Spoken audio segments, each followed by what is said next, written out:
money services businesses in Minnesota and announcing an upcoming IRS fraud task force. The department is also targeting money laundering.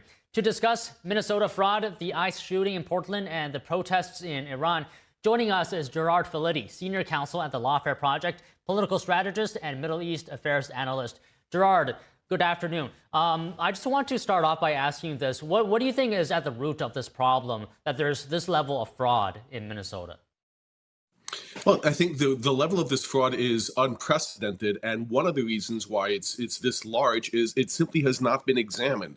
This is something that's happened within a more isolated community, using different communications methods, using different tactics to send money, to funnel money out of the state system. So this has not been so easy to catch. And as we've seen from a lot of investigative reporting, they actually do set up some sort of business. There actually is some sort of physical presence for some of these operations that your viewers are seeing on the screen right now. So that makes it more difficult for fraud to be detected, because it's not just a PO box, there's a physical presence and people who are there receiving the checks. Vice President Vance yesterday announced the creation of a new assistant attorney general position, to help investigate billions of dollars in fraud affecting the federal government. How much of an impact do you think this will have? I think it will have a huge impact. Up until this point, fraud has been treated as a one-off. We've had task forces over the years that have looked at different aspects of fraud and abuse. We've seen fraud and abuse come up in the context of Doge as well at the beginning of President Trump's second term. But now having an assistant attorney general dedicated to this shows that the government is committing resources to address this as a systemic problem. This is a whole of the government approach that will be more efficient going forward in detecting and prosecuting these cases so that we see less of it. So this is not just a one-off task force to address one problem. This is being set up as a way to address a systemic problem of fraud that's affecting many parts of the government. Okay, Gerard, now about the protests. Just yesterday, 2 people were shot by an immigration agent in Portland. DHS says they are illegal aliens connected to Tren de Aragua. So can you tell us more about Tren de Aragua members and the kind of risks U.S. agents are working under to capture them? Well, Tren de Aragua is identified and labeled as a terrorist group, as a narco-terrorist organization. So this is a level of federal designation that speaks to their dangerousness. This is not just a gang. This is not just drug dealers or thugs. This is organized crime that's directed by foreign interests. So the members of this organization, the members are really narco-terrorists who pose a significant danger to national security, to civilians, and to law enforcement. We're not talking about drug dealers. We're talking about people who have guns, people who are armed, and people who are here to do significant damage. So when we have these law enforcement encounters, unfortunately, these are not people who are just here illegally. These are people who are here committing crime. So FBI Director Kash Patel said the Bureau is investigating anti-immigration enforcement protests, and the review includes organizers, protesters, funding sources. He said those campaigns may be driving illicit activities. Do you see any patterns when it comes to the tactics that are being used by protest groups? We're absolutely seeing patterns. We're seeing very aggressive protesters. What we're not seeing are peaceful demonstrations where people are marching to a public square to be heard. These are protesters who are actually physically encountering law enforcement officers, trying to block their cars, trying to prevent them physically from gaining access to buildings or to perform their law enforcement functions. And this is organized. This is not just in one occasion or one location. We have people who are designating themselves as observers or as leaders who are there to identify the law enforcement personnel and publish their location, to track how they're operating. This is highly sophisticated and not just something done by random people who are dissatisfied with a government policy. So this level of organization is funded and it's directed. And what the government is saying now is that it needs to find out who is organizing this to start cracking down so that we don't have these violent confrontations that lead to tragedy.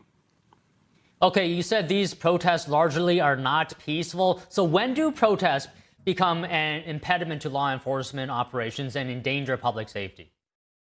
They become an impediment the moment you go from peacefully saying what you want to grabbing police officers, throwing rocks, throwing firebombs, targeting officers with violence, getting in their way to prevent them from leaving or preventing them from entering something. That's no longer a peaceful First Amendment verbal protest. That's conduct. That becomes conduct that's illegal. So you're allowed in this country to say that you don't want police in your neighborhood or you don't want ICE in your neighborhood, but you cannot block their cars or try to push them away from buildings, because that becomes a crime. That's the conduct that becomes a crime.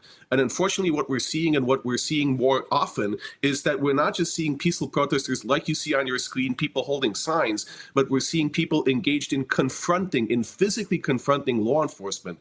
And that's dangerous. It leads to escalations where violence has occurred and people have lost their lives.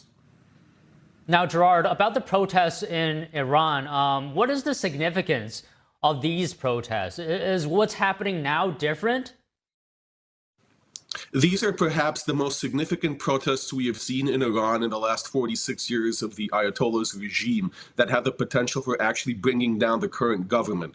Unlike previous protests, which were targeted by students or by people who are dissatisfied with a specific government policy, we see people now mobilizing on the streets from all walks of life: merchants, professors, teachers, students, pensioners. Everyone is gathering on the streets to protest the conditions that the government has resulted in Iranian economy, in Iranian people suffering under this regime.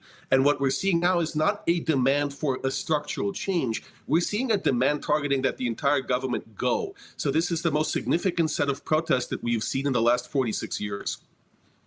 Okay, just finally, what do you make of President Trump's threat of involvement if the Iranian regime kills any protesters? And this is, of course, against the backdrop of what the administration just did in Venezuela. I think it's a very powerful threat that's reverberating strongly within the Iranian government. I think that President Trump is looking to sustain and to uphold human rights values in Iran. So the message is to the Ayatollah regime, to the Islamist Republic, to not use violence against the people, the civilians, to keep the soldiers, their enforcement mechanism, their secret police on their base. I think President Trump is likely, if anything, to strike military targets if he sees tanks rolling to suppress the people. If he sees the military being used to target civilians, President Trump may order directed strikes against these military facilities, not boots on the ground, not involvement in Iran, but eliminating assets that the regime is using to oppress people. And that would be a very powerful incentive for the people of Iran to finally get their freedom. Okay, Gerard, very insightful comments today. Thank you so much for talking to us. Always a pleasure. Thank you. Allegations the Chinese Communist Party is backing leftist protests here in America. The issue is back in the spotlight as ICE agents, or rather